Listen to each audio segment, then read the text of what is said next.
എൻ്റെ വിവാഹം കഴിഞ്ഞ ദിവസവും ഇതുപോലെ നല്ല മഴയായിരുന്നു. അവനത് പറഞ്ഞുകൊണ്ട് ജനാലയിൽ കൂടി പുറത്തേക്ക് നോക്കി. പണ്ട് എൻ്റെ കുട്ടിക്കാലത്ത് മഴയെന്ന് കേട്ടാൽ വലിയ സന്തോഷമായിരുന്നു. മഴ പെയ്യാൻ തുടങ്ങുമ്പോൾ ഞാൻ അമ്മയുമായി വാശി പിടിച്ച് നിറയെ ചെറുവെള്ളങ്ങൾ ഉണ്ടാക്കും. എന്നിട്ട് വീടിൻ്റെ അടുത്ത് കാണുന്ന പാടത്തിൻ്റെ നടുക്കുള്ള വയലിൽ കൊണ്ടുപോയി ഒഴുക്കും. അപ്പുറത്തെ വീട്ടിലെ ഡെന്നീസും കാണും എനിക്ക് കൂട്ടിന്. ചാറ്റൽ മഴയത്ത് വെള്ളം ഉണ്ടാക്കി കളിച്ചിട്ട് ഞാനും ഡെന്നീസും കൂടി വീട്ടിലെത്തുമ്പോൾ അമ്മ നല്ല ചൂടുള്ള പഴംപൊരി ഉണ്ടാക്കി വയ്ക്കും. നമ്മൾ കൗമാരത്തിലെത്തുമ്പോൾ മഴയും കൗമാരക്കാരായിരിക്കും. ഇടയ്ക്ക് ആർത്ത് പെയ്യാൻ വെമ്പി വന്നിട്ട് ഒന്ന് തുള്ളിക്കളിച്ച് ഓടിമറിയും. മീനാക്ഷിയെ പോലുള്ള നാട്ടിൻപുറത്ത് വളർന്ന പെൺകുട്ടികൾ കൊലുസിൻ്റെ കൊഞ്ചൽ കേൾപ്പിച്ചുകൊണ്ട് ഓടിമറിയില്ലേ, അതുപോലെ മഴയോട് എന്നും എനിക്ക് പ്രണയമായിരുന്നു. ആ മഴയുടെ ശ്രുതി ഞാൻ വെറുത്തുപോയി.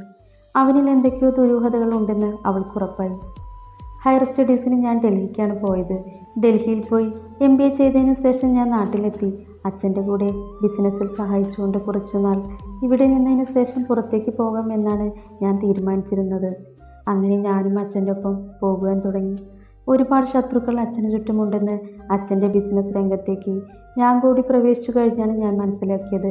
ആദ്യമൊക്കെ എനിക്ക് നല്ല ഭയമുണ്ടായിരുന്നു. അമ്മയോട് ഞാൻ ഇതൊക്കെ വന്ന് പറയുമ്പോൾ അമ്മയ്ക്ക് നല്ല ഭയമായിരുന്നു. അച്ഛനോട് എന്നും മത്സരമുണ്ടായിരുന്നത് തെക്കിൽ പ്രഭാകര മേനോൻ എന്ന മറ്റൊരു ബിസിനസ് സാമ്രാജ്യത്തിൻ്റെ ഉടമയ്ക്കായിരുന്നു. എന്നാൽ എന്നും ഒരുപടി മുന്നിൽ നിന്നത് അച്ഛനായിരുന്നു. പക്ഷേ ഞങ്ങൾ തോറ്റുപോയത് അയാളുടെ മുൻപിൽ മാത്രമാണ്. ഞങ്ങളുടെ സർവനാശത്തിനും കാരണക്കാരൻ ശ്രീഹരിയുടെ ഓർമ്മകൾ പിന്നിലേക്ക് സഞ്ചരിക്കുകയാണ്. അങ്ങനെ ഇരിക്കെ ഒരു ദിവസം അച്ഛനും ഞാനും കൂടി രാത്രിയിൽ കാറിൽ വരുമ്പോൾ വഴിയിൽ ഒരു കാർ ആക്സിഡൻ്റായി കിടക്കുന്നു. നോക്കിയപ്പോൾ അതിസുന്ദരിയായ ഒരു പെൺകുട്ടി. ഞങ്ങൾ രണ്ടുപേരും ഒന്നും നോക്കാതെ ആ പെൺകുട്ടിയെ ഹോസ്പിറ്റലിൽ എത്തിച്ചു. അത്ര കണ്ട് പരിക്കുകളൊന്നുമില്ലായിരുന്നു. പക്ഷേ വണ്ടി ഇടിച്ചതിൻ്റെ ആഘാതത്തിൽ അവൾ ബോധം കെട്ടുപോയതാണ്. എന്നാലും അവളുടെ വേണ്ടപ്പെട്ടവരെ ആരെയെങ്കിലും ഏൽപ്പിച്ച ശേഷം വീട്ടിലേക്ക് മടങ്ങാമെന്ന് കരുതി ഞങ്ങൾ വെയിറ്റ് ചെയ്തു. ആ പെൺകുട്ടിയെ അഡ്രസ്സ് പറഞ്ഞു തന്നപ്പോഴാണ് അറിയുന്നത് അത് പ്രഭാകര മേനോൻ്റെ മകളാണെന്നുള്ള കാര്യം. പിന്നീട് അവർ എത്തിയതിനു ശേഷമാണ് ഞങ്ങൾ അവിടെ നിന്ന് തിരിച്ചത്. കൂടുതൽ സംസാരിക്കാനൊന്നും നിന്നില്ല. ആക്സിഡൻ്റ് ആയപ്പോൾ ഇവിടെ എത്തിച്ച കാര്യം പറഞ്ഞിട്ട് ഞങ്ങൾ ഇറങ്ങിപ്പോന്നു. പതിവ് പോലെ പിന്നെയും ദിവസങ്ങൾ ഓരോന്നായി കഴിഞ്ഞു. ആ ഞായറാഴ്ച ഞങ്ങൾക്ക് കുറച്ച് അതിഥികൾ വന്നു. ഒട്ടും പ്രതീക്ഷിക്കാതെ കുറച്ച് അതിഥികൾ. പ്രഭാകര മേനോനും ഭാര്യയും അയാളുടെ മകനും മരുമകളുമായിരുന്നു. വളരെ സ്നേഹത്തോടെയായിരുന്നു അവരുടെ പെരുമാറ്റമൊക്കെ. കൂടുതൽ അസ്വാഭാവികതയൊന്നും അതിൽ തോന്നിയതുമില്ല. പിന്നീട് ഞങ്ങളുടെ ശത്രുത കുറഞ്ഞു വന്നു. ഒരു തവണ അച്ഛനും അമ്മയും അവരുടെ വീട്ടിലേക്കും പോയി. എന്നെ ഒരുപാട് നിർബന്ധിച്ചെങ്കിലും ഞാൻ എന്തോ അവിടേക്ക് പോയില്ല. ഹിമയെ പരിചയപ്പെട്ടപ്പോൾ എൻ്റെ അമ്മയ്ക്ക് അവളെ ഒരുപാട് ഇഷ്ടമായി.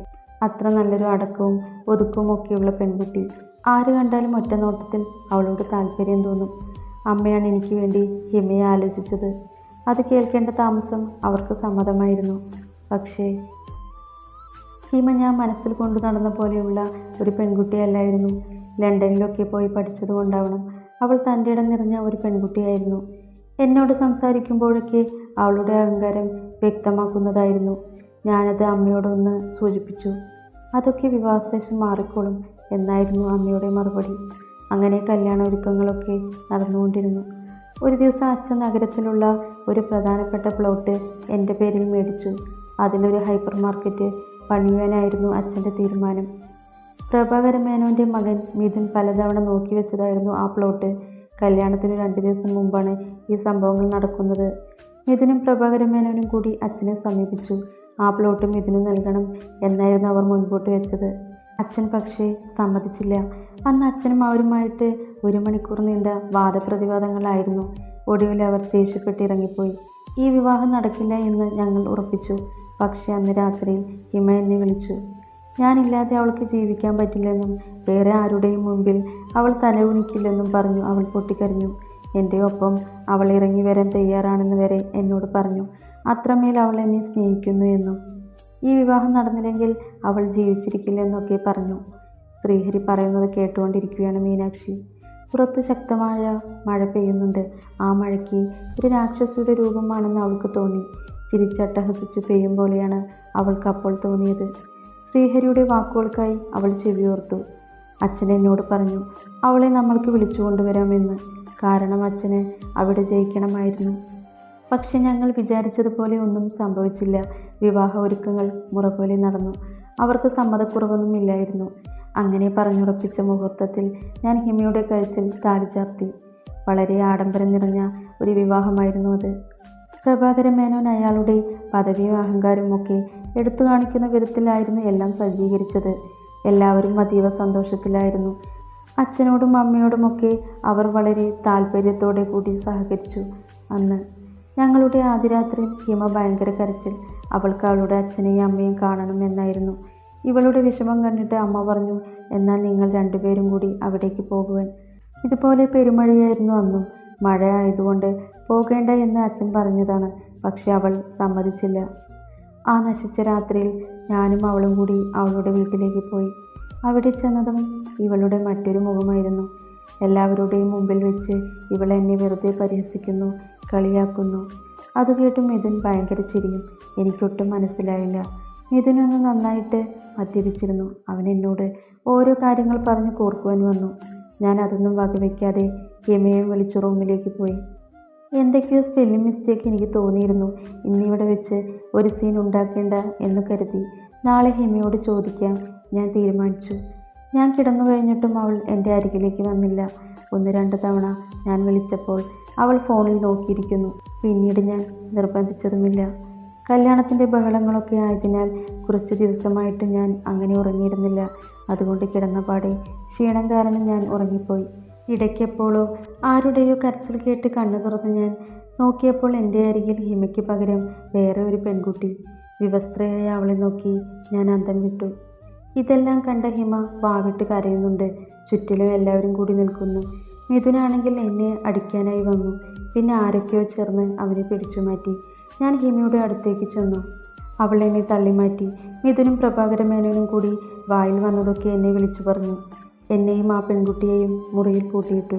പിന്നെയും ആരൊക്കെയോ അവിടേക്ക് വന്നു. അതിലെൻ്റെ അച്ഛനും അമ്മയും ചേച്ചിയും എല്ലാവരും ഉണ്ട്.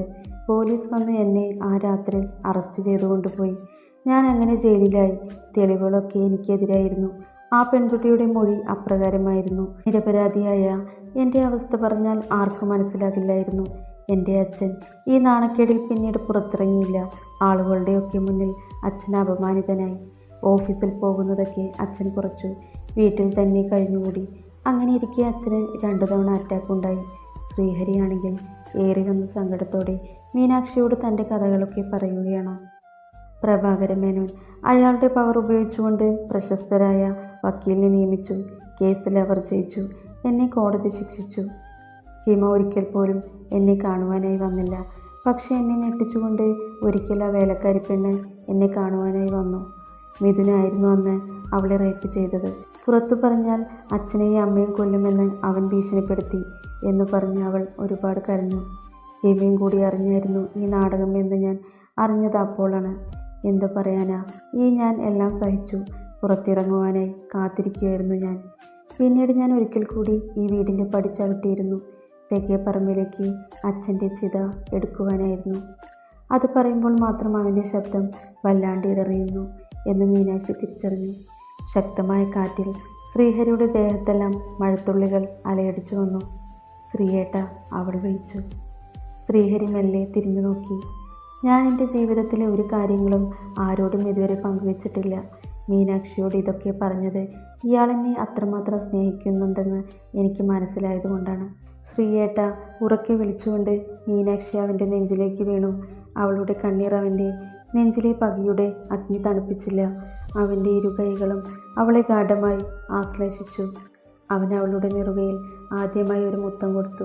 ഒരു മാൻകുട്ടിയെ പോലെ നിൽക്കുന്ന അവളെ ശ്രീഹരിയുടെ കരങ്ങൾ വരിഞ്ഞു മുറുക്കി. അവളുടെ കണ്ണുനീർ അവൻ്റെ അധരങ്ങൾ ഒപ്പിയെടുത്തു.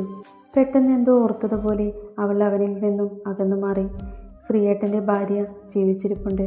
ഒരു പക്ഷേ അവളെല്ലാം ഏറ്റുപറഞ്ഞുകൊണ്ട് ശ്രീയേട്ടൻ്റെ ജീവിതത്തിലേക്ക് വന്നാലോ? ശ്രീഹരിയിലും ഒരു ഭാവപ്പകർച്ച പ്രകടമായി.